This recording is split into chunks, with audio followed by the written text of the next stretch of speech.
패배의 자리에서 드리는 기도, 이런 제목입니다. 시편 79편의 찬양을 부르는 그 시인의 자리는 정확하지는 않습니다. 엄청난 전쟁으로 말미암아 재난의 자리에서 부르는 시일 수 있고, 혹은 전쟁으로 말미암아 포로가 되어서 그래서 절망 가운데 부르는 그런 고백일 수도 있습니다. 분명한 건 패배의 그림자가 가득할 때 그때 부르는 시입니다. 이 시를 잘 보시면 어디에도 승리의 고백은 없습니다. 하나님의 도움을 확신하는 믿음의 고백도 없습니다. 소망을 간구하지만 그 소망이 탄식의 소리에 묻혀 있어서 더 슬프게 들리는, 더 안타깝게 들리는 그런 시입니다. 그래서 이 시를 대하면, 79편을 대하면 참 마음이 무겁습니다. 1절을 한번 볼까요? 1절 같이 읽습니다. 하나님이여, 이방 나라들이 주의 기업의 땅에 들어와서 주의 성전을 더럽히고 예루살렘이 돌무더기가 되게 하였나이다.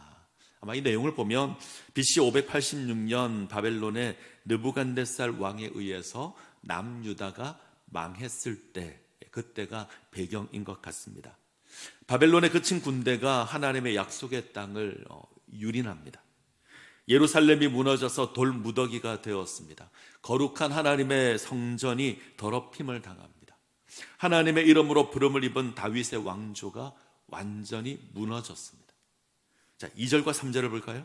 2절, 3절 같이 읽습니다. 그들이 주의 종들의 시체를 공중의 새들에게 밥으로, 주의 성도들의 육체를 땅의 짐승에게 주며 그들의 피를 예루살렘 사방에 물같이 흘렸으나 그들을 매장하는 자가 없었나이다. 약속의 땅에 살고 있는 주의 백성에게 끔찍한 재앙이 임합니다. 수많은 이스라엘 백성이 죽임을 당하고 포로로 잡혀갑니다. 시체를 장사하지 못해서 공중의 새가 시체를 먹고 땅의 짐승이 시체를 먹습니다. 시체를 매장할 사람이 없어서 예루살렘 주변에 죽은 자의 피가 물같이 흘렀습니다. 자, 시인은 이것을 기억하고 있는 사람입니다. 그 땅에 남아서 이것을 기억하고 있는지, 포로가 된 자리에서 이것을 기억하고 있는지 그건 알 수 없지만 이것을 기억합니다. 하나님의 성전이 무너졌습니다. 예루살렘이 돌무더기가 되었습니다. 약속의 백성들이 잔인하게 살해당합니다. 겨우 살아남은 자들이 패배의 자리에서 아무 소망 없이 세워져 있습니다. 자, 이제 4절을 볼까요? 4절. 우리는 우리 이웃에게 비방거리가 되며 우리를 애워싼 자에게 조소와 조롱거리가 되었나이다. 남아있는 자들은 비방거리가 되었고 조롱거리가 되었습니다. 원수들이 어떻게 조롱을 했을까요? 10절을 보시면 이방 나라들이 어찌하여 그들의 하나님이 어디 있느냐 말하나이까, 이런 거죠. 너희가 어떻게 이렇게 되었느냐, 너희 하나님 어디 있느냐. 이방인들의 조롱의 제목입니다. 너희를 섬기는 하나님께서 왜 너희를 돕지 않았느냐, 너희가 왜 이 모양이 되었느냐, 하나님의 성전이 무너졌는데 너희 하나님 왜 가만히 계시냐, 정말 하나님께서 너희 하나님 맞느냐, 하나님 살아계신 것 맞느냐, 하나님 너희를 버린 것 아니냐. 이런 조롱 받아보셨습니까? 사실 우리는 어렵지 않게 이런 고백을 들을 수 있습니다. 네가 이런 일을 당하는데 왜 하나님은 너를 돕지 않으시냐. 이런 조롱이 우리 가운데 있을 수 있죠. 자, 이런 조롱이 들리면 아니다, 하나님 살아계신다, 나의 하나님께서 나와 함께 하시고 역사하신다, 당당하게 이야기할 수 있으면 좋은데 우리 형편이 그러지 못할 때가 많습니다. 어쩌면 고난이 임하면 우리 스스로 그렇게 생각할 수도 있습니다.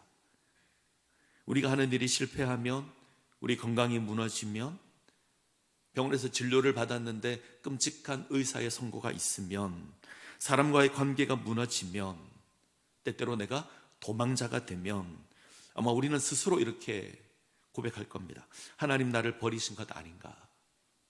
어떻게 하나님께서 이렇게 하실 수 있는가?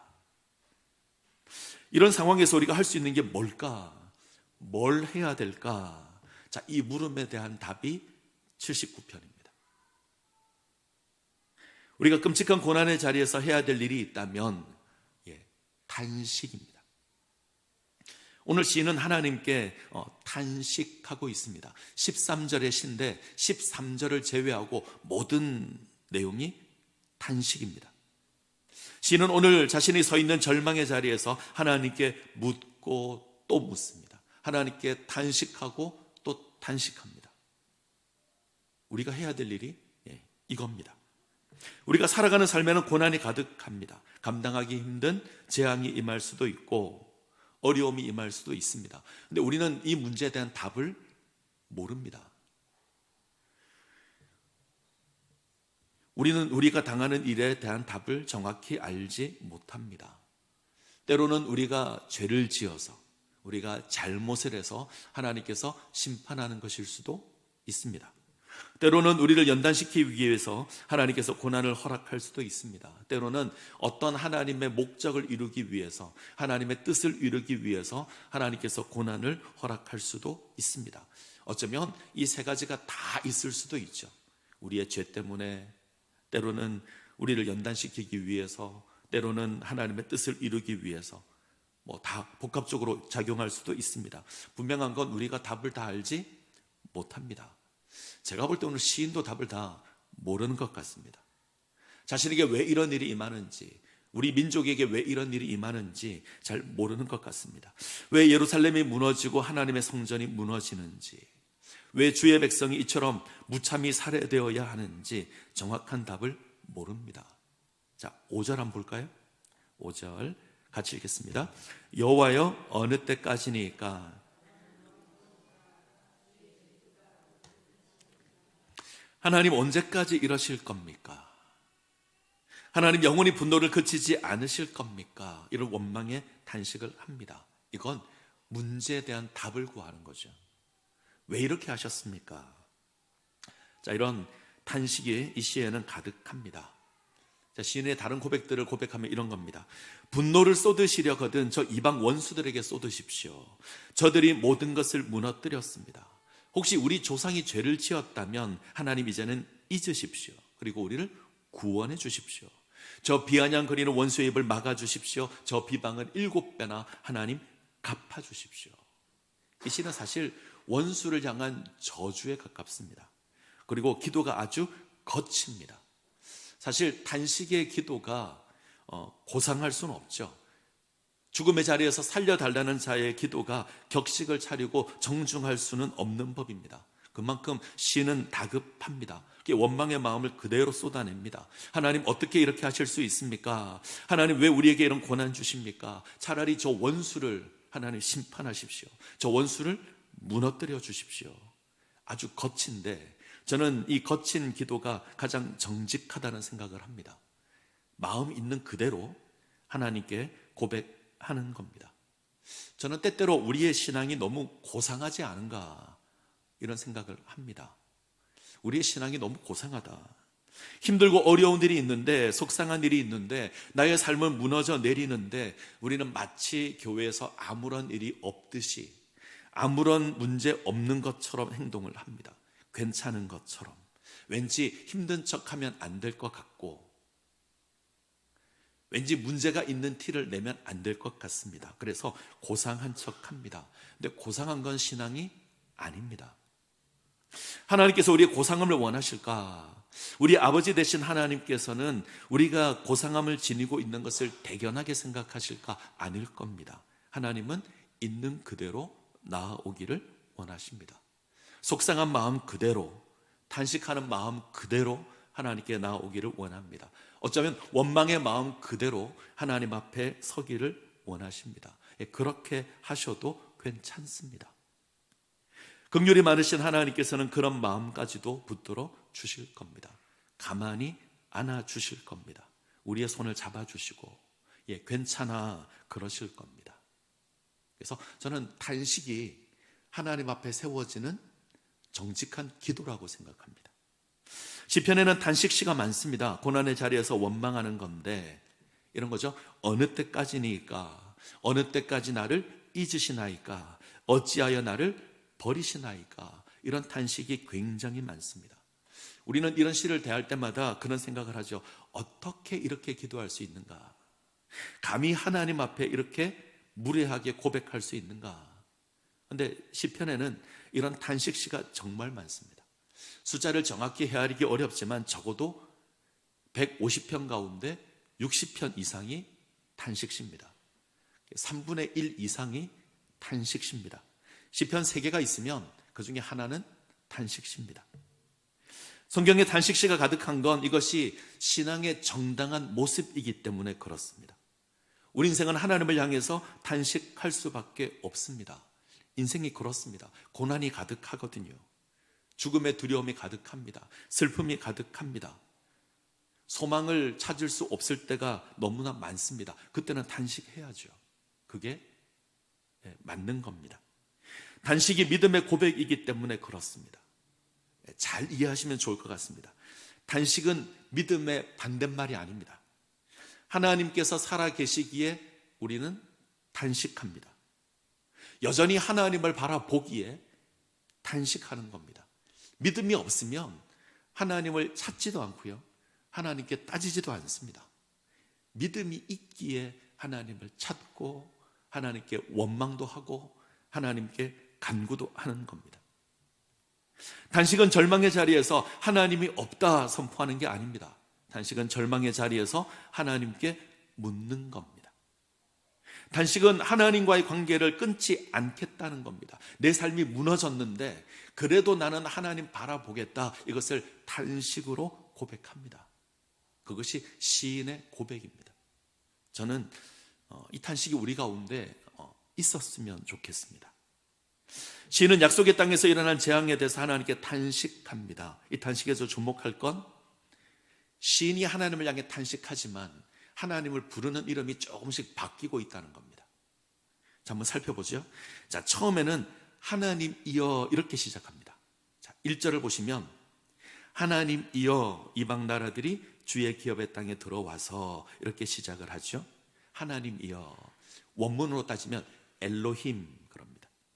엘로힘, 창조의 하나님, 모든 것을 주관하시는 하나님, 주권자이신 하나님. 시인이 엘로힘을 부르는 건 원통함을 강조하는 겁니다.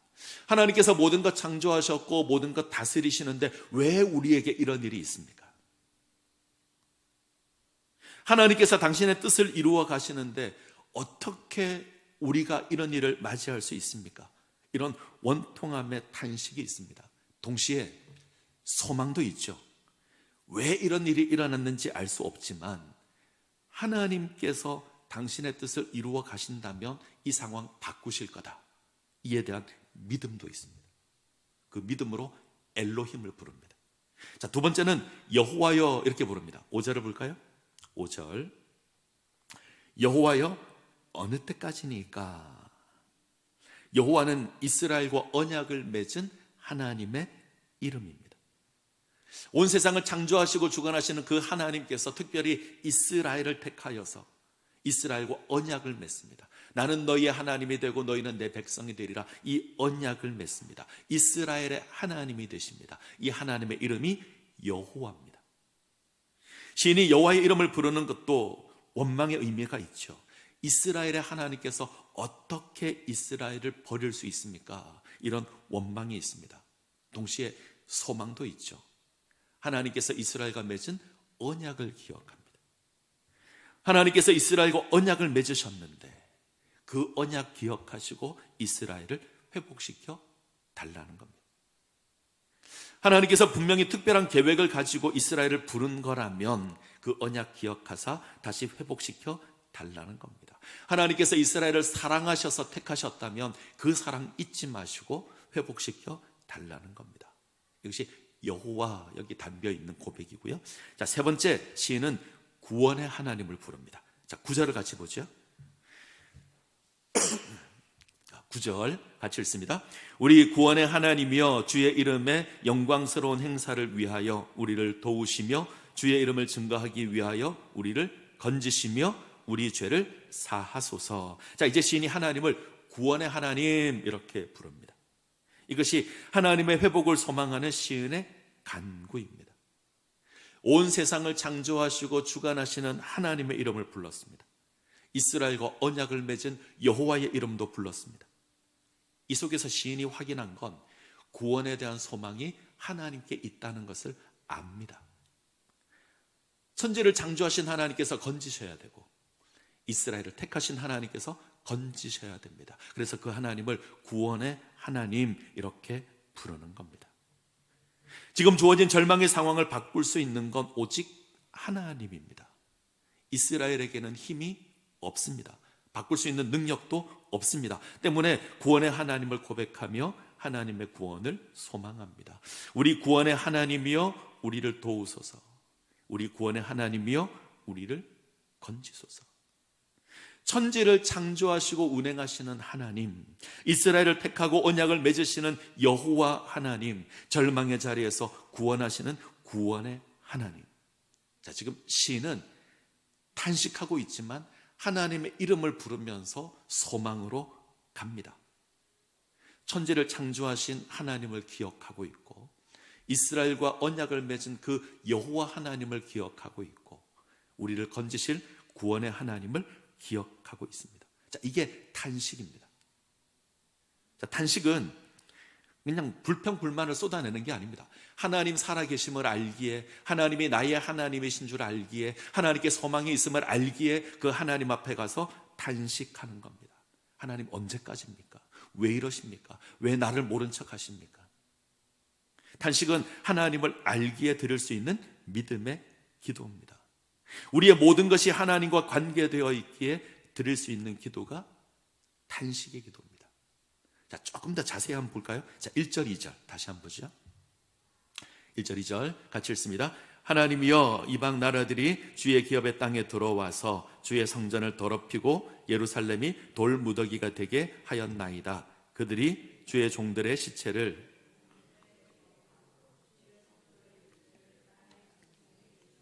자, 시인의 고백을 잘 보십시오. 이방 원수에게 짓밟히고 있는 건 주의 기업입니다. 주의 기업의 땅. 무너진 건 주의 성전입니다.